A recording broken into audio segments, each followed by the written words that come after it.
Hello everyone, आप सब लोगों का फिर से स्वागत है हमारे यूट्यूब चैनल स्टडी की संगर में। तो स्टूडेंट्स, आज मैं जिम कॉर्बेट राष्ट्रीय उद्यान तथा राजाजी राष्ट्रीय उद्यान डिस्कस करने जा रहा हूं। तो जिम कॉर्बेट राष्ट्रीय उद्यान की बात करते हैं। जिम कॉर्बेट राष्ट्रीय उद्यान एशिया का सबसे पुराना राष्ट्रीय उद्यान है। तो यह उत्तराखंड का भी सबसे पुराना राष्ट्रीय उद्यान है। तो बेसिकली जिम कॉर्बेट राष्ट्रीय उद्यान का क्षेत्रफल 520.82 वर्ग किलोमीटर है और पौड़ी जनपद में इसका सर्वाधिक क्षेत्रफल 312.76 वर्ग किलोमीटर है तथा नैनीताल जनपद में इसका क्षेत्रफल 208.8 वर्ग किलोमीटर है। तो जिम कॉर्बेट राष्ट्रीय उद्यान की स्थापना 8 अगस्त 1936 को गवर्नर सर हेली के नाम पर इसका नाम सर हेली राष्ट्रीय उद्यान पड़ा। स्वतंत्रता के बाद इसका नाम रामगंगा राष्ट्रीय उद्यान पड़ा। 1957 में प्रसिद्ध प्रकृति प्रेमी जिम कॉर्बेट के नाम पर इसका नाम जिम कॉर्बेट राष्ट्रीय उद्यान पड़ा। वर्ष 2021 में फिर से इसका नाम रामगंगा राष्ट्रीय उद्यान पड़ा। जिम कॉर्बेट राष्ट्रीय उद्यान का प्रवेश द्वार नैनीताल के ढिकाला क्षेत्र से है। 1 नवंबर 1973 को जिम कॉर्बेट राष्ट्रीय उद्यान को पहला बाघ संरक्षित क्षेत्र घोषित किया गया भारत का। वर्ष 2012 में इसके चारों ओर 500 मीटर तक का साइलेंस जोन घोषित किया गया है। वर्ष 2013 में इसे STPF special tiger protection force घोषित किया गया। कोविड-19 के कारण वर्ष 2020 में देश का पहला एनिमल क्वारंटाइन सेंटर इसे बनाया गया था।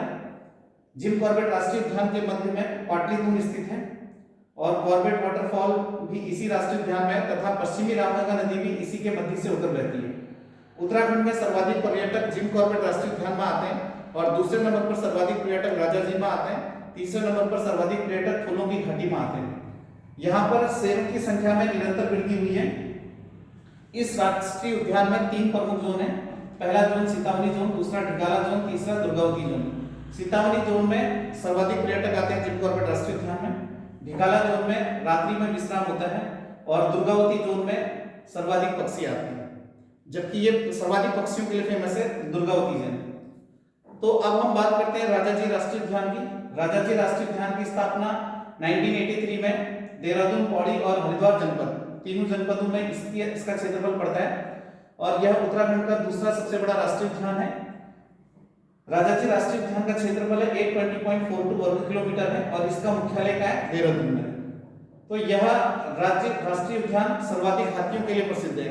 उत्तराखंड का कौन सा राष्ट्रीय उद्यान सर्वाधिक हाथियों के लिए प्रसिद्ध है? तो आंसर होगा राजाजी राष्ट्रीय उद्यान। और मोतीचूर, आप लोगों को पता होना चाहिए, उत्तराखंड में 1935 में मोतीचूर अभ्यारण्य की स्थापना की गई थी और मोतीचूर अभ्यारण्य और चिल्ला अभ्यारण्य की स्थापना 1977 में, राजाजी की स्थापना 1948 में और इन तीनों को मिलाकर 1983 में इन तीनों को मिलाकर राजाजी राष्ट्रीय उद्यान नाम कर दिया गया। और राजाजी राष्ट्रीय उद्यान हमारे उत्तराखंड में देहरादून, पौड़ी और हरिद्वार में है।